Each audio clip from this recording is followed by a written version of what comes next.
Assalamualaikum. Waalaikumsalam. Apa kabar semuanya? Baik, Bu. Untuk mengawali pembelajaran hari ini, marilah kita sama-sama mengucapkan basmalah. Bismillahirrahmanirrahim. Baik, untuk materi hari ini mengenai fikih sholat. Ada yang tahu sebelumnya pengertian dari sholat? Sholat itu Ibadah, doa. Sholat merupakan salah satu kewajiban bagi kaum muslim yang sudah mukallaf dan harus dikerjakan baik mukmin maupun baik laki-laki maupun perempuan. Nah, sholat ini merupakan rukun Islam yang kedua setelah syahadat.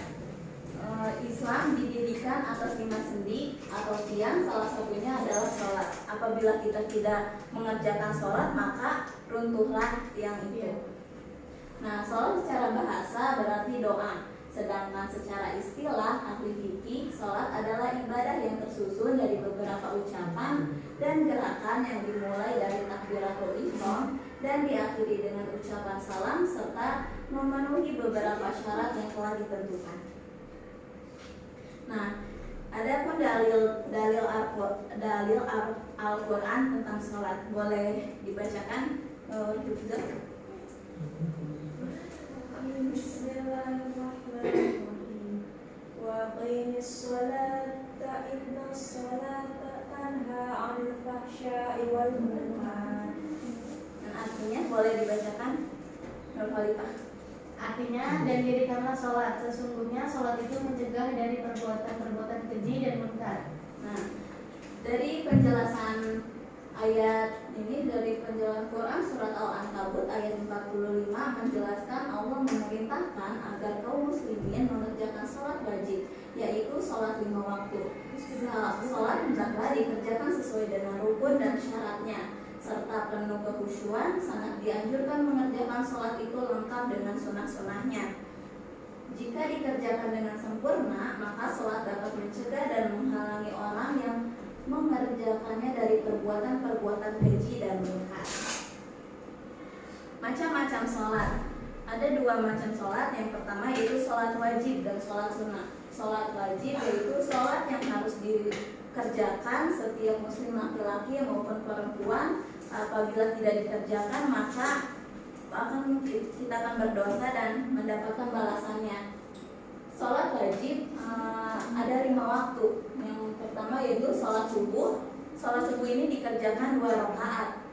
Waktu pelaksanaannya dilakukan setelah fajar sani sampai waktu isyraq yang hanya diiringi dengan sholat sunnah qobliyah saja. Yang kedua itu sholat isya, yaitu sholat yang dilakukan setelah hilangnya syafa yang merah sampai dengan menjelangnya fajar sani. Lalu yang ketiga yaitu sholat zuhur, sholat yang dilakukan mulai dari gelincirnya matahari sampai menjelang asar. Lalu yang keempat yaitu sholat asyar, dilakukan setelah mendapatkan lebih sedikit bayangan dari satu benda. Yang kelima yaitu sholat maghrib, dilakukan setelah matahari terbenam sampai hilangnya syafa yang merah awal waktu sholat isya. Ada yang tahu sehari kita sholat berapa rakaat? 17. Sholat sunnah. Ada yang tahu gak sholat sunnah itu apa aja? Sholat sunnah Qabliyah, Badiyah, Bajut, dua. Sholat sunnah ada beberapa sholat sunnah yang sering kita dengar, yaitu sholat tahajud, sholat duha, sholat istikharah, yaitu untuk meminta petunjuk dari Allah dalam menentukan pilihan hidup, baik yang terdiri dari doa, hal atau perkara maupun lebih dari 2. Sholat tarawih yaitu sholat malam pada bulan Ramadan. Lalu sholat id sebagaimana telah diterangkan bahwa waktu sholat hari raya Idul Fitri adalah pada tanggal 1 Syawal mulai dari terbit matahari sampai tergelincirnya matahari. Syarat-syarat wajib sholat yaitu Islam. Tentu orang yang mengerjakan sholat tentulah orang Islam. Yang kedua yaitu balik. Balik yaitu sudah dewasa. Yang menentukan antara perempuan dan laki-laki itu balik. Untuk laki-laki itu adalah sudah mimpi basah. Untuk perempuan yaitu sudah haid. dari haid dan nifas. Orang yang sedang haid dan nifas itu tidak diwajibkan untuk sholat.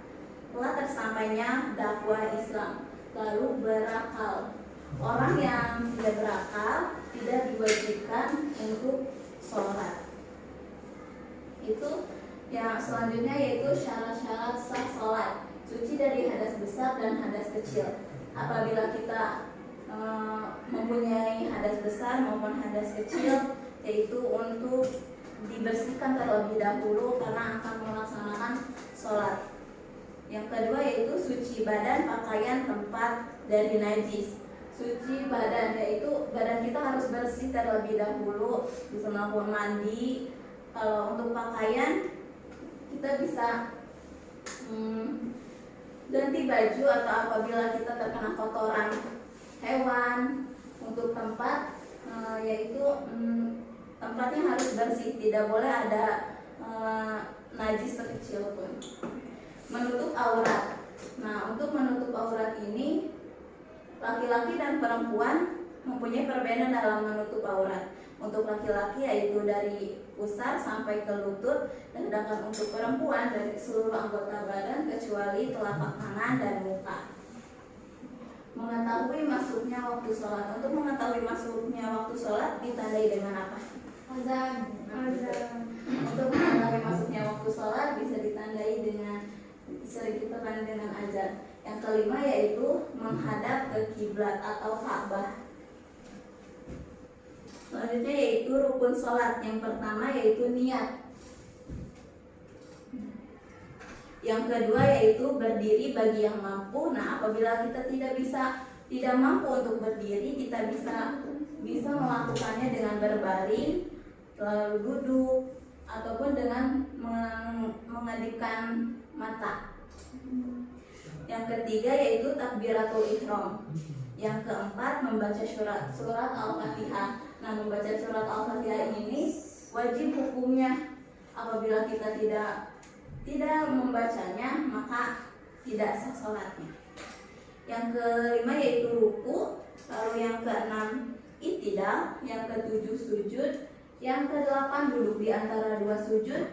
Yang kesembilan membaca tasyahud akhir. Yang kesepuluh membaca sholawat atas Nabi yang ada di dalam tasyahud akhir. Yang ke-11 adalah salam. Yang kedua tertib. Nah, mengapa harus adanya tertib? Karena harus berurutan. Nah, iya betul. Harus berurutan, kita tidak bisa harus dulu, sujud dulu atau yang lainnya. Hal-hal yang membatalkan sholat. Nah, dalam sholat ada yang membuat kita batal dalam melaksanakan sholat. Yang pertama yaitu dalam keadaan berhadas. Nah, dalam keadaan berhadas artinya kita masih punya hadas itu. Apabila kita masih punya hadas, segerakanlah untuk bersuci. Dan kedua yaitu terkena najis. Apabila baju atau yang lainnya terkena najis, maka bersihkanlah. Berbicara dengan sengaja. Nah, berbicara dengan sengaja hukum dalam sholat, ketika ada berbicara dengan sengaja dalam sholat, maka itu sholatnya akan batal. Aurat yang terbuka. Apabila ketika kita sedang sholat, nah aurat kita terbuka tuh, maka sholatnya tidak sah. Niat sholat yang berubah, maksudnya kita sedang melaksanakan sholat zuhur secara sendiri-sendiri gitu. Lalu kita melihat ada yang sholat berjamaah. Nah, kita ingin mendapatkan pahala yang berjamaah, maka kita mengganti niat kita.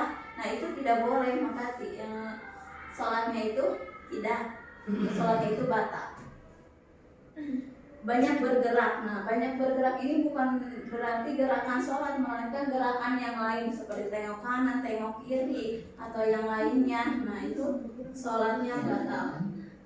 Yang ke-9 yaitu tertawa. Yang ke-10 yaitu murtad dari agama Islam. Hikmah melaksanakannya sholat. Hikmah melaksanakannya sholat yaitu kita dapat mencegah dari perbuatan keji dan mungkar, mendidik menjadi pribadi yang disiplin, karena dalam sholat kita pasti harus melakukannya harus tepat waktu. Mendidik menjadi pribadi yang disiplin juga, yang lalu meningkatkan derajat, membersihkan kesalahan dari dosa, meraih pertolongan dari Allah, dan menenangkan hati. Ada yang mau bertanya? Nggak ada, Bu. Jawab cukup, Bu. Kesimpulan dari materi hari ini yaitu sholat sebagai suatu tarbiyah yang begitu luar biasa, yang mengajarkan kebaikan dalam segala aspek kehidupan, sebagai pencegah kemungkaran dan kemaksiatan, dan juga sebagai pembeda antara orang yang beriman dengan orang yang tidak.